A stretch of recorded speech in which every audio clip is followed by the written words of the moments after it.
साथियों नमस्कार। मैं डॉक्टर कुलदीप श्रीवास्तव होम्योपैथी के चमत्कार लखनऊ उत्तर प्रदेश से आप सभी लोगों का पुरजोर स्वागत वंदन अभिनंदन करता हूं। साथियों आज हम लोग बात करेंगे कि बहुत सी हमारी ऐसी माताएं हैं, बहनें हैं जो कि डिलीवरी के बाद में आफ्टर डिलीवरी उनको बुखार आ जाता है, या कुछ ऐसी भी जो है माताएं हैं जिनका डिलीवरी इस बरसात के महीने में हो रहा है। तो कभी कभी देखने को मिलता है कि जहाँ पे ऑपरेशन हुआ वो टाँके पक जाते हैं, वहाँ पर पस आने लगता है, मवाद आने लगता है और बहुत ज़्यादा टाँकों में सड़न हो जाने के वजह से उनको लंबे समय तक समस्याओं से जूझना पड़ता है। बहुत सी ऐसी माताएं बहनें हैं कि जिनके हाथ पैरों जोड़ों का दर्द नहीं जाता है। कुछ माताएं ऐसी हैं, बहनें ऐसी हैं कि जिनको लंबे समय तक जो है बुखार बना रहता है, और कुछ को जो है जैसे लोकिया अल्बा, रुब्रा, सिरोसा का सिक्रीशन जो है इतना लंबे समय तक चलता है कि जिसके वजह से उनको नाना प्रकार की समस्याओं का सामना करना पड़ता है। तो जी हाँ दोस्तों, आज हम लोग बात करेंगे पोस्टपार्टम हीमोरेज के बारे में, और हम लोग बात करेंगे फीवर के बारे में, हाथ पैरों जोड़ों के दर्द के बारे में, जो कि मोस्टली महिलाएं जो है डिलीवरी के बाद में ऐसी समस्याओं से ग्रसित हो जाती हैं और लंबे समय तक उनको स्वास्थ्य संबंधी समस्याएं रहती हैं। कुछ भी खाती हैं तो उन्हें अच्छा नहीं लगता है, मुंह फीका फीका सा रहता है और बहुत ज़्यादा कमजोरी रहती है। तो जी हाँ दोस्तों, हम बात करेंगे आज इसी टॉपिक के ऊपर। तो वीडियो शुरू करने से पहले आपसे करबद्ध निवेदन है कि मैं ऐसे ही नॉलेजेबल वीडियो बनाता रहता हूँ। अगर जो आपने अभी तक हमारे चैनल को सब्सक्राइब नहीं किया है तो प्लीज़ चैनल को सब्सक्राइब कर लीजिए, हमें फॉलो कर लीजिए। वीडियो देखने के बाद में यदि आपको लगता है कि वीडियो शेयर करने योग्य है तो प्लीज़ ज़्यादा से ज़्यादा शेयर कर दें, क्योंकि आज भी बहुत से ऐसे लोग हैं जो कि यह नहीं डिसाइड कर पाते हैं कि आज शाम का भोजन करेंगे या दवा करेंगे। तो साथियों आइए बात करते हैं, शुरू करते हैं यहाँ से कि जब भी प्रेगनेंसी का टाइम कंप्लीट हो, डिलीवरी होने वाला हो, तो उस समय बहुत ही सूझबूझ के साथ निर्णय लेना चाहिए। जैसे ही आप गर्भवती हो तुरंत जो है अपने किसी नज़दीकी सरकारी अस्पताल में जा कर के वहाँ पे कार्ड बनवा लें। इस कार्ड से आपको बहुत फ़ायदा होगा कि जिस समय आपका डिलीवरी का समय आएगा तो उस समय ये सारी सुविधाएं आपको फ्री ऑफ कॉस्ट मिल जाएगी, कहीं भी 1 भी रुपया नहीं लगाना पड़ेगा। जबकि अगर जो देखा जाए तो कार्ड ना बनवाने के वजह से कई समस्याएँ आ जाती हैं, क्योंकि मित्रों प्रेगनेंसी के दौरान कुछ टीकाकरण होता है जो कि इस कार्ड के माध्यम से ही होता है और समय पे होना बहुत ज़रूरी है। तो सबसे पहला जो है फ़ायदा मिलेगा कि समय से टीकाकरण होगा। दूसरा, अगर जो यह कार्ड बना रहेगा तो आपको समय समय पर उचित डॉक्टरी परामर्श मिलता रहेगा। कब कितनी मात्रा में कैल्शियम लेना है, आयरन लेना है, मल्टीविटामिन लेना है, या कौन कौन सी दवाइयाँ आपको खानी है, यह कुशल स्त्रियों प्रसूत रोग विशेषज्ञ के माध्यम से आपको मिलती रहेगी। अब जो है दूसरी बड़ी बात यह है कि जब अचानक से डिलीवरी का समय आता है तो मोस्टली चांसेज होता है कि रात का 1 बजे होता है, 2 बजे रहता है। तो ऐसे में अगर जो यह कार्ड बना हुआ है तो आप बड़े जो है नुकसान से बच सकते हैं, और आपको कहीं भी जो है पैसा खर्च नहीं करना पड़ेगा।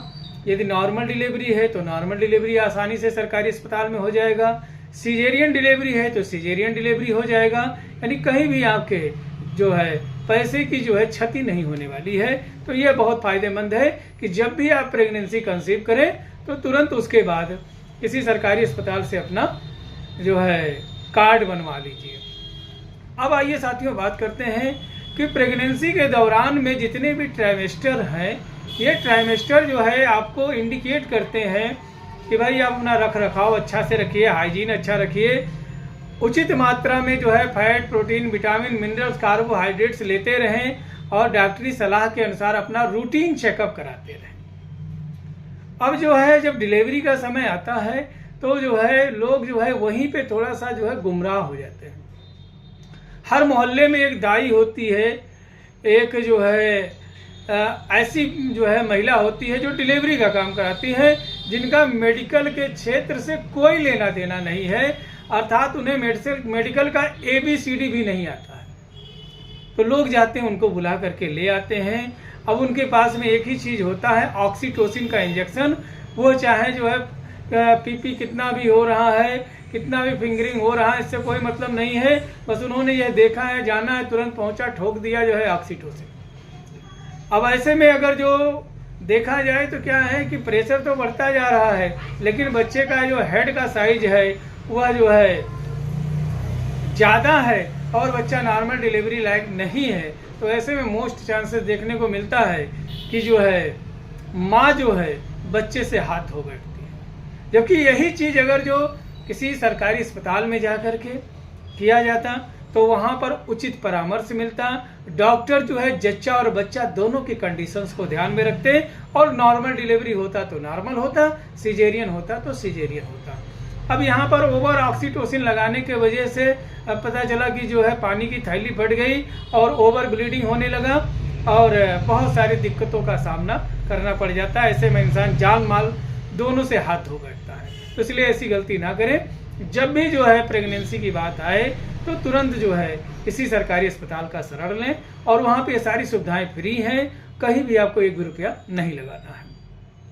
अब सपोज करें कि डिलीवरी हो गया, बच्चा भी ठीक ठाक है, सब कुछ ठीक ठाक है, लेकिन जो टाका लगा था वह जो है घाव नहीं भर रहा है, बुखार नहीं जा रहा है, हाथ पैरों जोड़ों का दर्द नहीं जा रहा है। तो अगर जो साथियों ऐसी समस्या है तो तुरंत जो है सरकारी अस्पताल में जाएं, वहाँ के डॉक्टर से, रोग विशेषज्ञ से मिलें और उनके परामर्श के अनुसार ही दवा करें। किसी भी प्रकार का जो है नुस्खा प्रयोग करने की कोई ज़रूरत नहीं है। यदि आप होम्योपैथी में दवा करना चाहते हैं तो आइए बात करते हैं साथियों।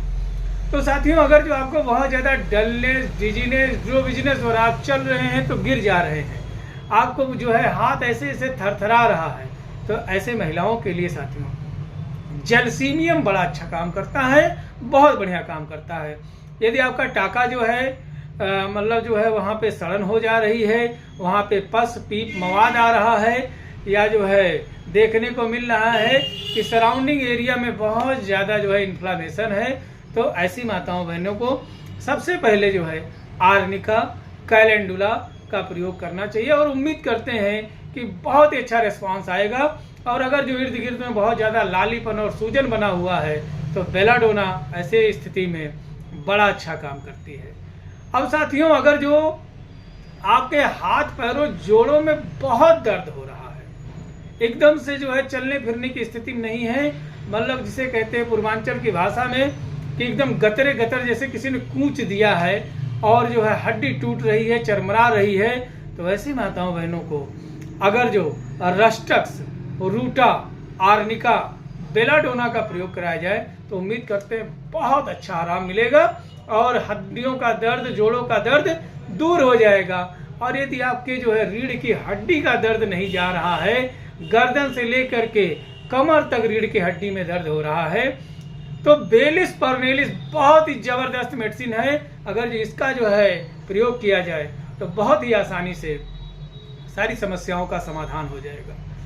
अब साथियों अगर जो ब्लीडिंग नहीं जो है दूर हो रही है, अभी भी रक्तस्राव हो रहा है, 6 महीना हो गया, 8 महीना हो गया, लेकिन अभी भी जो है सिक्रीशन देखने को मिल रहा है और बहुत ज़्यादा एक्सट्रीम वीकनेस हो रहा है, बहुत ज़्यादा कमजोरी महसूस हो रही है, तो ऐसी माताओं बहनों को अगर जो देखा जाए ऐसी समस्या हो रही है तो चाइना, जी हाँ दोस्तों, चाइना बहुत ही अच्छा काम करता है। और साथ में अगर जो हेमामेलिस का प्रयोग करें तो बहुत अच्छा रिस्पांस आएगा। तो उम्मीद करते हैं ऐसी तमाम समस्याओं का समाधान हो जाएगा। अब बहुत सी ऐसी माताएं बहनें हैं कि जिनको डिलीवरी के बाद में 10 दिन 15 दिन हो गया है लेकिन दूध नहीं हो रहा है, दूध नहीं उतर रहा है। अगर जो लैक कैनाइनम, लैक डेफलोनेटम या एस्फर्टिडा का प्रयोग आपने कर लिया है और कोई फायदा नहीं है तो परेशान ना हो। सेलेनियम के प्रयोग मात्र से ही दूध जो है उतरने लगेगा और बच्चे को पर्याप्त मात्रा में पोषण मिलने लगेगा। तो अब साथियों आप स्वयं डिसाइड करें कि ये वीडियो शेयर करने योग्य है तो प्लीज़ ज़्यादा से ज़्यादा शेयर कर दें। मेरे द्वारा बताई गई दवाइयाँ जो भी हैं, उम्मीद करते हैं कि 200-300 रुपये की दवा है और कम से कम 2 महीना चलेगा दवा, इससे कम नहीं चलेगा। और उम्मीद करते हैं 4-6 डोज में हफ्ते भर में पेशेंट ठीक हो जाएगा और आपकी ढेर सारी दवाइयाँ बची रह जाएंगी। तो क्या करें आफ्टर डिलीवरी? तो डिलीवरी के बाद में साथियों कई चीज़ों का ध्यान रखना पड़ता है कि भाई जैसे जो है आपके यहाँ परंपरा है तो उनको जो भी मसाला वगैरह होता है उसको दीजिए, अगर जो डॉक्टर परामर्श दे रहा है। खाने में जो है उनको प्रचुर मात्रा में fat, protein, vitamin, minerals, carbohydrate जो डॉक्टर साहब बता रहे हैं दीजिए, लेकिन क्या देना है, कई तरीके के खट्टे मीठे फल देने हैं, और समय पे नाश्ता, समय पे दोपहर का भोजन और समय पे रात्रि का भोजन, और बीच बीच में कुछ थोड़ा थोड़ा लेते रहें। और उम्मीद करते हैं कि बहुत जल्दी आप ठीक हो जाएंगे, आपके चेहरे पे मुस्कुराहट आ जाएगी और आपकी समस्याएं जो है इन होम्योपैथिक दवा के प्रयोग मात्र से छू मंतर हो जाएंगी। तो साथियों तब तक के लिए अपने सेहत और स्वास्थ्य का ध्यान रखें। मिलते हैं फिर किसी नए चैलेंज के साथ, नया समाधान लेकर के। जय हिंद, जय भारत, जय होम्योपैथी।